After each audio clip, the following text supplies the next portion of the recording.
नमस्कार, स्वागत है आप सभी का TCP 24 न्यूज़ में। आज हम अफसर के सफर में लेकर आए हैं छत्तीसगढ़ की राजधानी रायपुर में ट्रैफिक DSP की पोस्ट में पदस्थ गुरजीत सिंह जी की कहानी, जिनसे हम काफ़ी सारी बातें करेंगे और उनकी सक्सेस स्टोरी जानेंगे। सर, सबसे पहले आपको बहुत बहुत स्वागत है TCP 24 न्यूज़ में। धन्यवाद आपका। तो सर, आप ट्रैफिक DSP है, तो हम शुरुआत यहीं से करते हैं। राजधानी की संख्या आए दिन बढ़ती ही जा रही है, ऐसे में यातायात में काफ़ी ज़्यादा दबाव है। किस तरह से मेंटेन करते हैं सर आप लोग? कितना मुश्किल होता है आप लोगों के लिए ये सारा कुछ मेंटेन करना? निश्चित तौर पे जैसा कि आपने कहा कि यातायात का बहुत दबाव है। आपको बताना चाहूँगा, रायपुर में आज की तारीख में 22 लाख गाड़ियाँ रजिस्टर्ड हैं रायपुर RTO में, जिनमें से शहर में लगभग 15 लाख गाड़ियाँ प्रतिदिन सड़कों पे होती हैं। तो इनको मैनेज करना हमारे लिए बहुत बड़ी चुनौती है, और साथ ही साथ लोगों को जाम में ना फंसें। अपने काम के लिए निकलते हैं लोग, तो अपने काम पे समय पे पहुँचें और समय से काम को निपटाकर अपने घर वापस आ जाएं, सुरक्षित वापस आ जाएं। ये हमारा प्राथमिक दायित्व है। सर, हम जानना चाहेंगे ट्रैफिक नियम का पालन करना आखिर कितना ज़रूरी होता है? जो लोग नहीं करते उनको फिर बाद में कितना पछतावा हो सकता है? देखिए, जहाँ तक आप ट्रैफिक नियमों की बात है, अगर यातायात के जो नियम हैं अगर उनको मान के चलेंगे तो निश्चित तौर पे आप कहीं पर भी जाम में नहीं फंसेंगे, या आप कहीं भी सड़क दुर्घटना के शिकार नहीं होंगे। और सड़क यातायात के नियम इतने आसान हैं कि हर किसी को पता होता है कि क्या करना है, क्या नहीं करना है। हर किसी को पता है कि बाइक चलाते समय हेलमेट लगाना चाहिए, कार चलाते समय सीट बेल्ट लगाना चाहिए, सड़क में बाईं ओर चलना चाहिए, ओवरटेक कैसे करना है, गाड़ी पार्क कहाँ करना है। छोटे छोटे नियम हैं, सबको पता है, लेकिन लोग अपने चूँकि संकल्प की कमी है और लोग सोचते हैं, ऐसे एटीट्यूड में रहते हैं कि चलता है सब। उस एटीट्यूड के कारण ही ये परेशानियाँ होती हैं और हमको चालानी कार्रवाई करना पड़ता है। तो सर, पहले तो जब ट्रैफिक नियम था तो लोग आप लोग जैसे सड़कों पे खड़े रह के देखते थे, चारों तरफ निगरानी रखते थे कौन ट्रैफिक सिग्नल तोड़ रहा है, नहीं तोड़ रहा। लेकिन जब से ई-चालान वाला सिस्टम आया है सर, कितना आप लोगों को उससे फ़ायदा हुआ है? निश्चित तौर पे ITMS जो सिस्टम है हमारे शहर में तकरीबन 50 लोकेशंस पे सिग्नल्स लगे हुए हैं, जिनमें कैमरे लगे हुए हैं और उससे चालान क्रिएट होते हैं। और इसके अलावा भी कुछ जगहों पे रॉन्ग साइड मूवमेंट के लिए, कुछ जगहों पे स्पीड ड्राइविंग के लिए भी अलग से कैमरे लगे हुए हैं। कुल मिला के करीबन 800 कैमरे पूरे शहर में लगे हुए हैं, जिनसे हम निगरानी रखते हैं शहर पे कि कोई वायलेशन तो नहीं कर रहा है, कानून MV एक्ट का उल्लंघन तो नहीं कर रहा है। और ये सिस्टम कंप्यूटर से चलता है और NIC सर्वर से कनेक्टेड है, जिसमें ऑटोमेटिक लोगों के चालान बनते हैं अगर वो ओवर स्पीडिंग करेंगे या रॉन्ग साइड मूवमेंट करते हैं, सिग्नल जंप करते हैं या बिना हेलमेट सवारी करते हैं, तो उससे ऑटोमेटिक उनके खिलाफ ई-चालान क्रिएट होता है। सर, जैसे कि आप ट्रैफिक DSP है, तो बात की जाए सिग्नल तोड़ने की या फिर हेलमेट ना पहनने की, कुछ लोग तो इसका पालन करते हैं, लेकिन जो लोग नहीं करते उसमें किस तरह का चालान कटता है और कैसा प्रोसेस रहता है पूरा उसके बाद चालान जमा करने का, और ना जमा किया जाए तो क्या नुकसान होता है? देखिए, जो ITMS सिस्टम है वो AI से चलता है, आर्टिफिशियल इंटेलिजेंस से चलता है।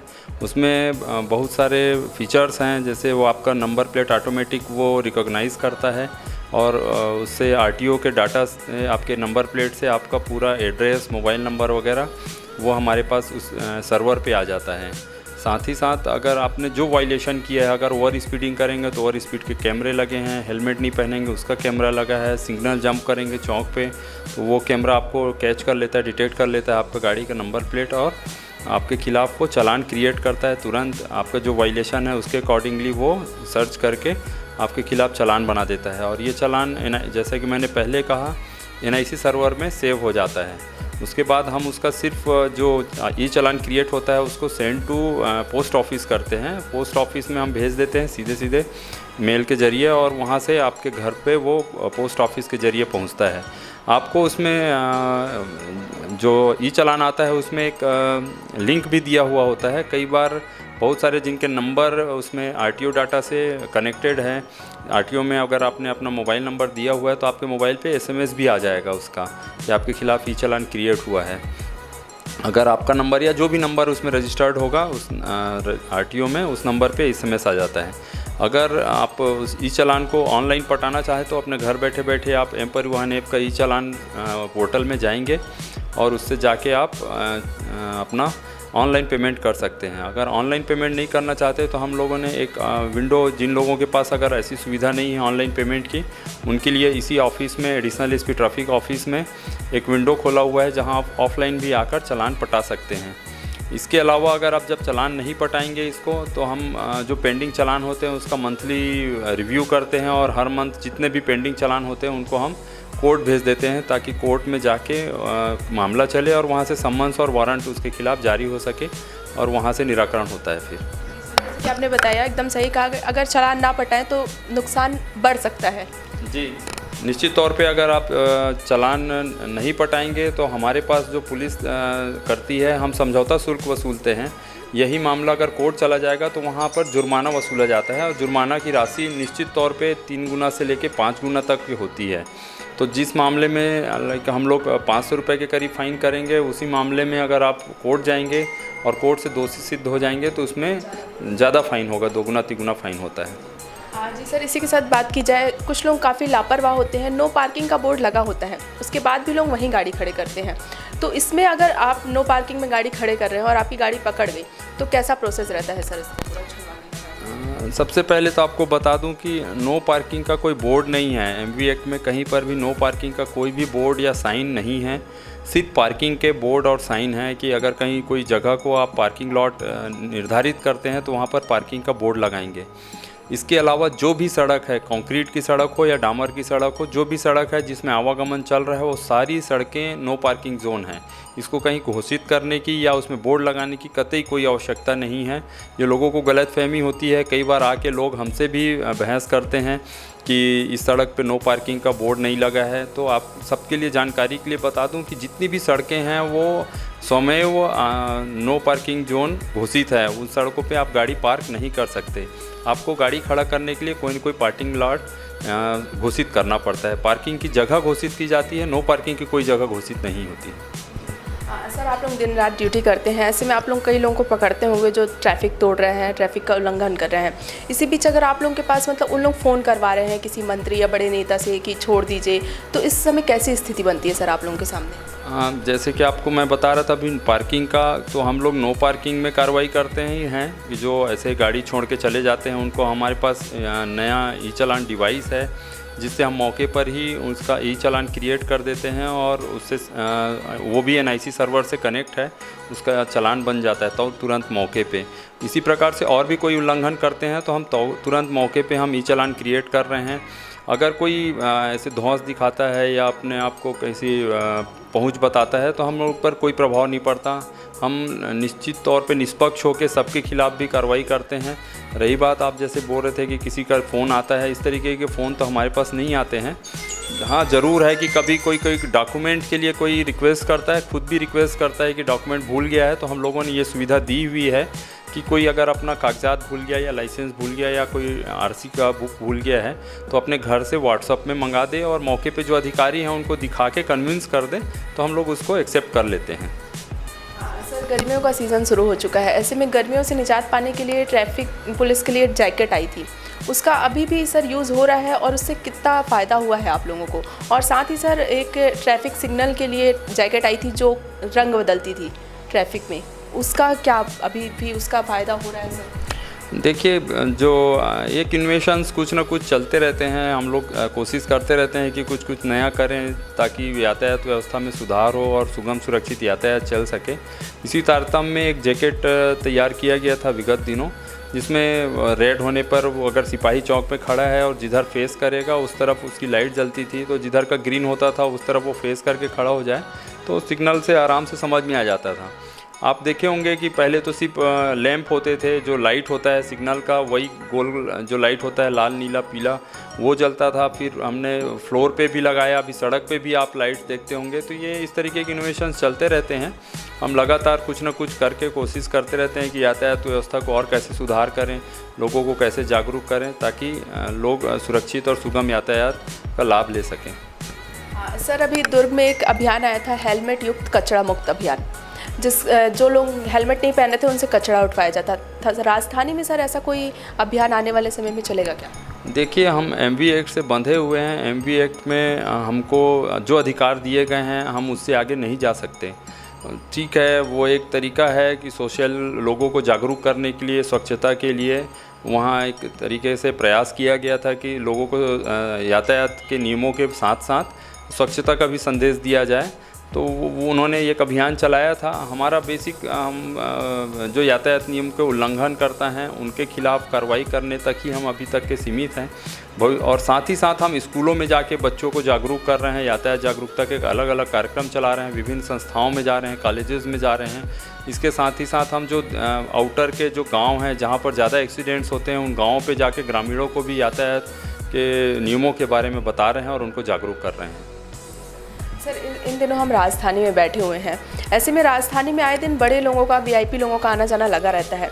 इस बीच यातायात में काफ़ी दबाव रहता है। किस तरह से हैंडल करते हैं सर आप उस टाइम में? निश्चित तौर पे हमारे लिए बहुत चुनौती होता है कि राजधानी है और यहाँ पर अब आगे भी आप देखेंगे इस वर्ष विधानसभा चुनाव है तो बहुत सारे वीआईपीज़ का आगमन होगा। तो हमको वीआईपी को सुगम यातायात मुहैया कराना है, साथ ही साथ ये भी देखना है कि उनसे आम जनता को परेशानी ना हो। तो हम इन दोनों के बीच समन्वय बनाकर कोशिश करते हैं कि लोगों को जाम में ना फंसना पड़े और वो वैकल्पिक मार्ग से आसानी से निकल जाएं। तो हम उसके बीच में सामंजस्य बनाकर और अपना ड्यूटी करते हैं। सर, जैसे कि आपने बात कर दी ये चुनाव की, विधानसभा चुनाव तो अभी नज़दीकी है विधानसभा चुनाव। ऐसे में चुनाव रैली काफ़ी निकलती है, उस समय आप लोगों को कैसे पूरा प्रोसेस रहता है सर, कैसे आप लोग हैंडल करते हैं?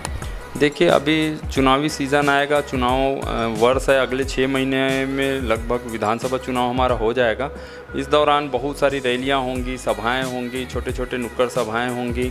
तो इस दौरान हमको देखना पड़ता है कि आम जनता जो डेली रूटीन पे जिस रास्तों को उपयोग करते हैं आवागमन के लिए, उनको बहुत ज़्यादा भटकना ना पड़े, उनके लिए वैकल्पिक रास्ता तलाशते हैं हम लोग। साथ ही साथ जब बड़ी सभाएं होती हैं तो उनके लिए पार्किंग की जगह कैसी होनी चाहिए जहां लोग ना फंसें जाम में। तो हमारा बेसिक काम है कि लोगों को सुगम यातायात मुहैया कराएं, साथ ही साथ उनको सुरक्षित यातायात भी दें कि उनका कहीं घटना दुर्घटना ना हो, फ्रस्ट्रेशन में ओवर स्पीडिंग ना करें, आसानी से आएँ और आसानी से अपने घर वापस सुरक्षित पहुँच जाएँ।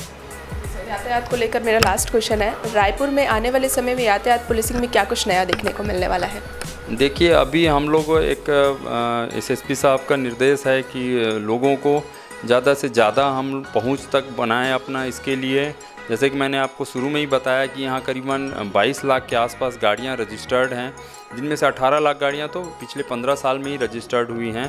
तो ये इनमें से ज़्यादातर गाड़ियाँ सड़कों पे हैं। तो इन गाड़ियों के जो ड्राइवर्स हैं उनको समझाइश देना, उनके लिए हम एक स्टिकर अभियान चला रहे हैं। विगत दिनों से ये चल रहा है कि हम अभी तक के 50-60 हज़ार लोगों पे स्टिकर लगा चुके हैं जो नियम नहीं मान के चलते हैं। ऐसे जो दुर्घटना के प्रमुख कारण हैं, लाइक हेलमेट नहीं पहनना, सीट बेल्ट नहीं लगाना, रॉन्ग साइड मूवमेंट करना, नशे की हालत में गाड़ी चलाना, 3 सवारी गाड़ी चलाना, इस तरीके के जो मेजर वो हैं कारण हैं दुर्घटना के, इन कारणों को लेकर ही ये स्टिकर तैयार किए गए हैं। और इन स्टिकर्स को हमारे जो मौके पे स्टाफ रहते हैं चौक चौराहे पे, वो उन गाड़ी चालकों के गाड़ियों में चिपका रहे हैं ताकि वो बार बार उनको दिमाग में ये स्ट्राइक करता रहे कि मुझे नियम मान के चलना है, मुझे ट्रैफिक वालों ने बोला है। तो लोग जागरूक होंगे और थोड़ा संभल कर चलेंगे तो निश्चित तौर पे दुर्घटनाएँ नहीं होंगी और लोगों की जान को हम बचा पाएंगे। तो सर, जैसे कि आपने बताया, काफ़ी सारी चीज़ें बताई, जो लोग सुन रहे होंगे उन्हें काफ़ी कुछ फ़र्क पड़ेगा इससे। तो यातायात के बारे में तो हमने काफ़ी कुछ जाना। सर, अब हम थोड़ा आपके बारे में कुछ जान लेते हैं कि आप प्रॉपर कहाँ से हैं और इस फील्ड में आप कैसे आए, मतलब कब आपके दिमाग में आया कि आपको इस लाइन पे जाना है? देखिए, मैं बिलासपुर से बिलोंग करता हूँ। मैं बिलासपुर ज़िले का रहने वाला हूँ और मेरी शिक्षा दीक्षा प्राथमिक शिक्षा से लेके कॉलेज का पूरा एजुकेशन मेरा बिलासपुर का ही है। और मैं सन 2000 पे सूबेदार के पद पे नियुक्त हुआ था। उस समय मध्य प्रदेश एक होता था, मध्य प्रदेश छत्तीसगढ़ एक ही राज्य था। तो मध्य प्रदेश पुलिस का भर्ती निकला हुआ था, इसमें मैंने परीक्षा दी थी और मैं चयनित हुआ था। तो मैं सन 2000 से मध्य प्रदेश पुलिस से अपनी नौकरी शुरू किया हूँ। इस सफ़र में आने में सर आपका फैमिली का कितना सपोर्ट रहा है और आपकी फैमिली इस समय कहाँ है? देखिए, मेरे घर में मेरे मदर फादर हैं, 2 भाई हैं, तो वो सब और सिस्टर है, सब बिलासपुर में ही हैं। वो बिलासपुर में सेटल्ड हैं और निश्चित तौर पे परिवार का लगातार समर्थन रहा है। मेरे पढ़ाई में मेरे बड़े भाई ने बहुत सहयोग किया, साथ ही साथ मेरी मदर फादर का भी मेरे पास मुझे बहुत समर्थन मिलता रहा, हमेशा मिलता है। और उनके सपोर्ट के बिना मैं चयनित होना मेरे लिए मुश्किल था। सर, एक सवाल आम जनता के मन में ज़रूर आता है कि पुलिस की नौकरी 24 घंटे की रहती है, ऐसे में आप अपनी फैमिली को किस तरह से समय देते हैं सर?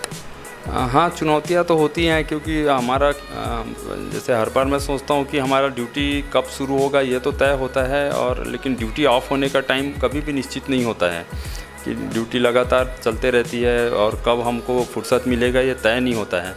तो हमको अपना जो डेली रूटीन है, खान पान है अपना, उसके साथ साथ अपने सेहत का ध्यान रखना है, और इससे भी इम्पॉर्टेंट है अपने फैमिली को टाइम देना है, बच्चों को टाइम देना है। उसके बीच में सामंजस्य से बना के चलना पड़ता है।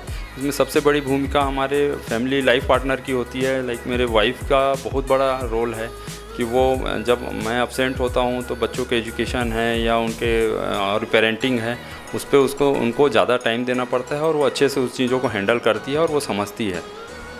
तो सर, जैसा कि आपने बताया कि आप लोगों की 24 घंटे ड्यूटी रहती है, ऐसे में आप अपने लिए कैसे समय निकालते हैं सर? क्योंकि अगर राजधानी में देखा जाए तो फिटनेस के नाम पे आपका नाम सबसे आगे आता है। Thank you. एक्चुअल में मेरा सोचना है कि अब हम लगातार, जैसे आप बोल रही हैं कि ड्यूटी करना पड़ता है, 15 घंटे 16 घंटे हम ड्यूटी पे होते हैं, तो ये शरीर को हम अगर यूज़ कर रहे हैं तो शरीर के लिए हमको कुछ ना कुछ इनमें इन्वेस्ट करना चाहिए, टाइम देना चाहिए शरीर को। तो मैं उस लाइन पे रोज़ सुबेरे कैसे भी करके कोशिश करके आधा एक घंटा अपने शरीर के लिए ज़रूर से निकालता हूँ। और चाहे कुछ भी एक्सरसाइज करना है, रनिंग करना है, वॉक करना है या योग करना है, ये ज़रूर से करता हूँ रोज़। सर, आपने जितना सोचा था अपने इस सफ़र के बारे में, उस मुकाम तक आप पहुंच पाए हैं या आपको अभी भी लगता है कि काफ़ी कुछ करना बाकी है? देखिए, पुलिस सेवा एक तो सबसे बड़ी बात है कि इसमें जो संतुष्टि का स्तर है, जो सेटिस्फेक्शन लेवल है, वो इस सर्विस जितना कोई और दूसरी सर्विस में तो मिल नहीं सकता था। कि बहुत सेटिस्फेक्सी जब हम शाम को अपने घर जाते हैं और देखते हैं कि दिन भर में हमने क्या किया, पब्लिक के लिए कितना काम किया, पब्लिक के इंटरेस्ट में कोई अच्छा चीज़ कर पाए क्या, तो वो सेटिस्फेक्शन लेवल हमको अच्छे से नींद आती है। फिर अच्छा काम किए होते हैं तो निश्चित तौर पे है तो, लेकिन संतुष्ट होके, और आप अगर संतुष्ट हो जाएंगे तो इम्प्रूवमेंट की गुंजाइश ख़त्म हो जाएगी। तो निश्चित तौर पे रोज़ कुछ ना कुछ नया करने की ऊर्जा मिलती रहती है। जब लोगों के लिए अच्छा काम करो और उनकी प्रशंसा मिलती है, कुछ लोग अप्रिशिएट करते हैं, कॉल करते हैं कि आपने ये काम किया, अच्छा लग रहा है, तो फिर उसी से ऊर्जा मिलती है और आगे और अच्छा काम करने के लिए हम मोटिवेट होते हैं। और रह गई बात कि आगे चैलेंजेस तो हैं, रोज़ नई सड़कें बन रही हैं, गाड़ियों की संख्या लगातार बढ़ रही है, तो यातायात में काम करने का स्कोप बहुत है। नए नए बाज़ार डेवलप हो रहे हैं, शहर बढ़ रहा है।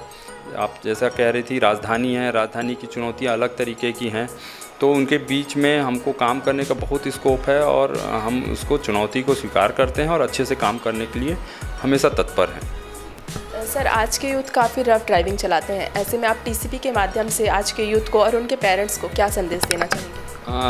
ये बहुत अच्छा चीज़ पूछा आपने। ये आज के में एक समस्या बनते जा रही है। हम यूथ हैं वो हाई एंड गाड़ियाँ ले रहे हैं, महंगी गाड़ियाँ ले रहे हैं, जिनकी स्पीड बहुत हाई स्पीड की गाड़ियाँ होती हैं।